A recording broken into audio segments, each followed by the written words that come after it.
the usual suspects, all those kind of teams around the final, semi-final of the Euros. So yeah, it'll be interesting to see how it feeds in or how they feed into each other.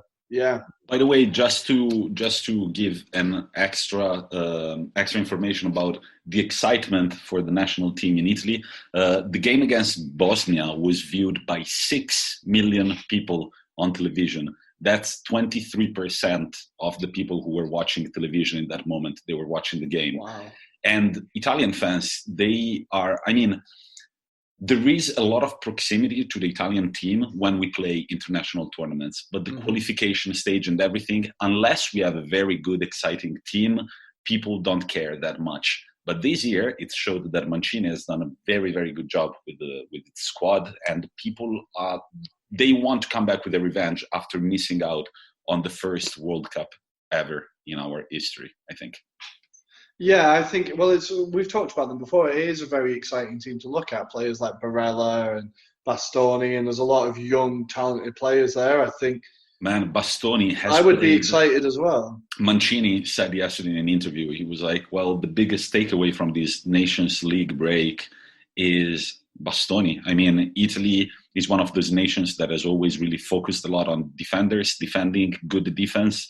And Mancini said that he feels like Bastoni could be the next Chiellini, and I hope he's right. Ooh. But man, I have really noticed a huge improvement under Conte. Like from last year to this year, he's super young and he takes so much initiative. Maybe he's still a little shy. He has this tendency to come out of the box and sort of create the play. But sometimes when he finds himself with an open field, he's almost afraid of taking it even further. So I think that if he can figure out that aspect, he's really one of the best defenders we have in Italy at the moment. Very exciting. Well, if we're going to talk about exciting youngsters, I quickly need to throw in the fact that England are starting to look like we've got quite a few mercurial attacking talents. We've got Foden scoring 2 last night against Iceland. Thank you for reminding me. Sancho. Thank you for reminding me that you don't spell his last name P-H Oden. Yeah, he's not Thai. He's not Thai. Foden. Foden. He looked incredible. Jadon Sancho and Jack Grealish is finally getting his chance under Southgate. I think there's some really exciting players coming through for England. Bukayo Saka has basically secured his England starting place. This is an exciting team. So we'll see you in the final, Tommy. England, Italy, Euro final. Let's do it. I would love it, man. I would love to watch that together. But before we jump to our new quiz that we're going to explain to you, whole new format. It's actually a very interesting format. I've come up with it, after all. We are going to quickly preview the biggest fixtures in the Premier League and in Serie A this weekend. Rory, off you go. So the 3 fixtures that caught my eye for this weekend are Spurs taking on City at the Tottenham Hotspur Stadium, the Toilet Bowl. Pep Guardiola has just signed a new 3-year contract at Man City. I was quite surprised by that. I didn't think he'd be sticking around this long at a club, and I thought they might have been losing patience with him and the Champions League woes. But it looks like he's there to stay, bit more security with the team. Maybe he's ready to bring through the next generation of Man City team that's going to push on in the Premier League. Spurs, obviously, they are still in their title chase. This is their first real test, I might say, against the top side this season. So it'll be interesting to see how they get on. The next one, Liverpool versus Leicester. Brendan Rodgers going back to his old stomping ground. Leicester looking very impressive again. Liverpool with 0 defence. Even their young defenders are injured now. It will be interesting to see what team Klopp is able to put out. And then from a biased point of view, Leeds versus Arsenal. I think it will be an interesting game. See if Arsenal can get back on track, or see if Bielsa and his system and his hard-working system is just too much for Arsenal. I'm hoping for the former, but expecting the latter. Tommy, what are you thinking for Serie A? Before I jump to the Serie A, I just want to say something very random. But you were talking about the Premier League, and if I can suggest to our listeners a good page to follow on Instagram, that's Jose Mourinho's official account. The guy, he's hilarious on social media.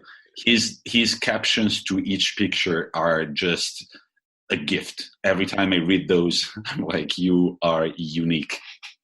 there's very strong vibes of like your dad having an Instagram account to his page. Like there's a little bit of like the dad joke. The one that made me laugh was when he was in the changing room and all the players are just on their phones and he's like pointing at and looking at the camera. It is. I don't want to like him, but I'm starting to like him a bit more. And I don't or him sitting on the bus. He loves chips, apparently crisps, as you call them in England. He's always sitting with a bag of crisps, his mask on. It's awesome.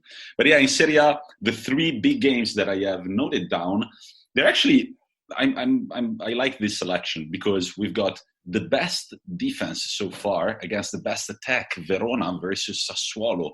Very exciting game. We should always also see how Sassuolo can cope with some pressure now that they're second in the league. Let's see what they really mean this season. Relegation zone, the good match to watch is Udinese versus Genoa. In the relegation zone, these games are always crucial. 3 points for these teams mean the world. And creating a gap with your rivals for relegation is always a very good thing. And then the big game, I would say the most exciting game this weekend is going to be AC Milan versus Napoli. They're going to play Napoli. I think that we're going to see if AC Milan really mean business or not. I think it's going to be a very exciting game.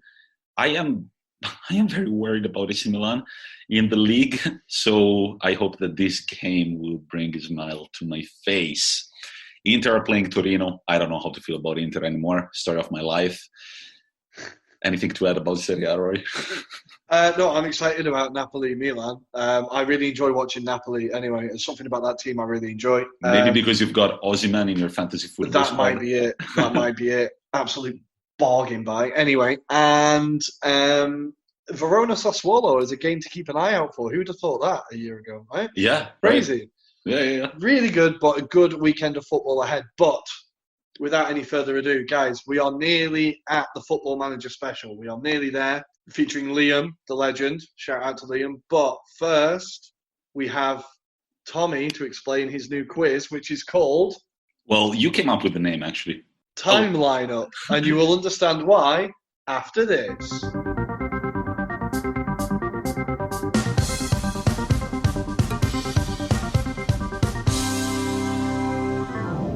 Okay, listeners, episode 11. Oh my God, I can't believe it. We are past the 2 digits already. That's great. Well, the 3 digits are going to take a long time to come.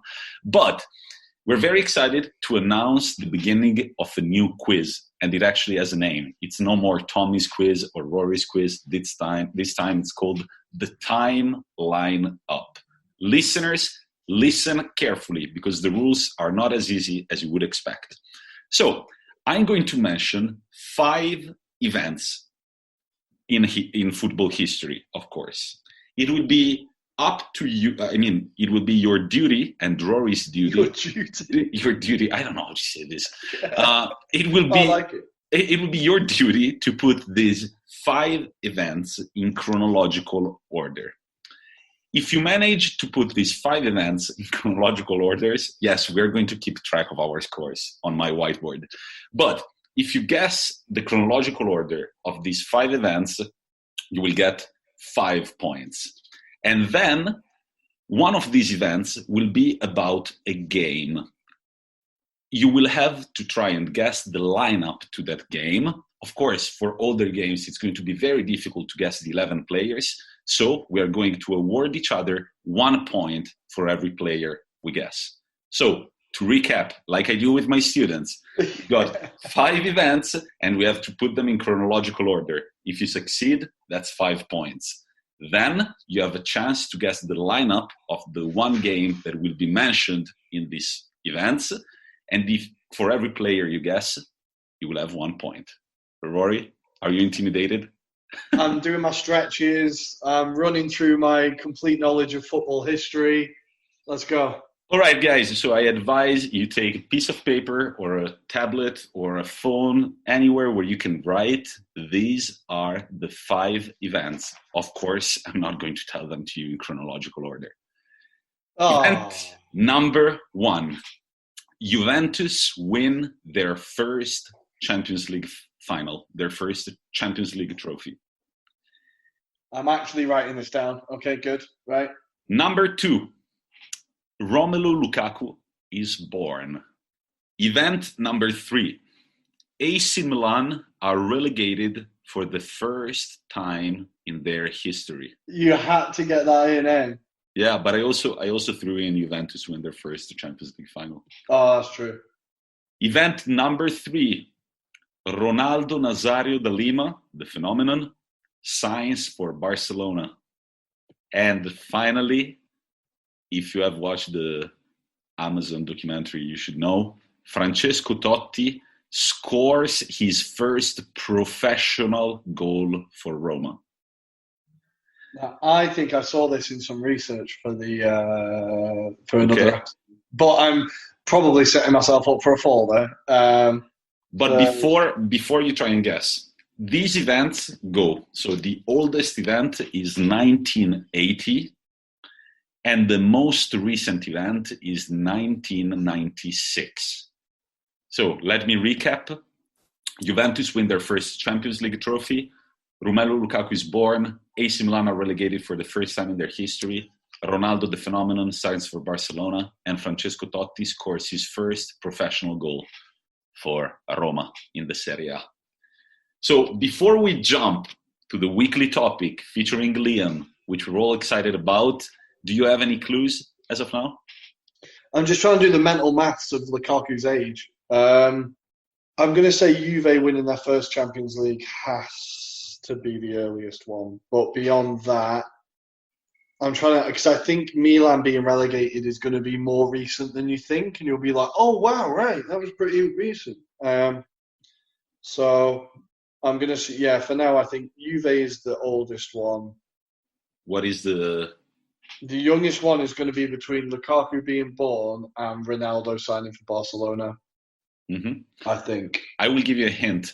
There are 3 events that are very close to each other. The final 3 events are very close to each other, while the first 3, they are some years apart. Good. Okay, it's a thinker. Good. I'm excited. I'm trying to figure it out. How do you feel about the new format? I'm good. Yeah. I think this is, well, we'll see how it goes, eh? The listeners will tell us, guys, I'm sure. We are finally there. The most exciting guest we've had so far, Liam from Footy Manager Memes. We're very excited for you to listen to this. And even though you don't know jack shit about this game, well, guess what? I don't know jack shit about it. And this is the first time that I actually had a conversation with someone about the game.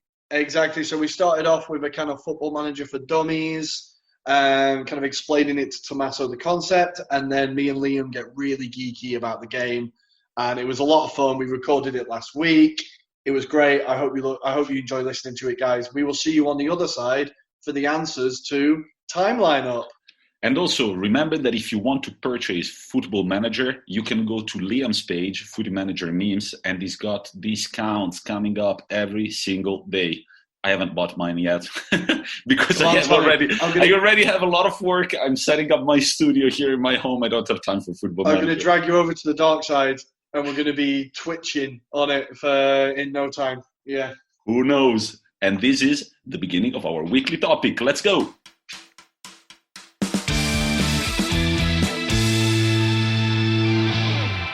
Hello, listeners, and welcome to the weekly topic. This is something I'm very excited about. It's a topic I've been desperate to talk about since we came up with the idea of a podcast. With us today, we have one of the greatest English managers in footballing history. I mean, of course, in the Football Manager universe. So, hello, Liam. Welcome to the show. Tell us a bit about yourself. Hello, gentlemen. Thanks very much for having me. My name's Liam. I run the Instagram page Footy Manager Memes. I started that in March or April this year when we got put into lockdown, and I was essentially just sat playing Football Manager when I should have been working. And I thought, I don't follow a single Instagram Football Manager page. And I thought, you know what, I'm going to make one. And 7 months later, 70,000 followers later, here we are, and it's doing very well. And we've got a really nice community there. And my game has developed, and people, come to me for tactical advice. And player advice, and we just have a great wholesome community there, and it's a little idea that I had 7 months ago has become quite an important part of my life, and it's great. Well, I just want to personally say thank you for the memes, because I was desperate for, I was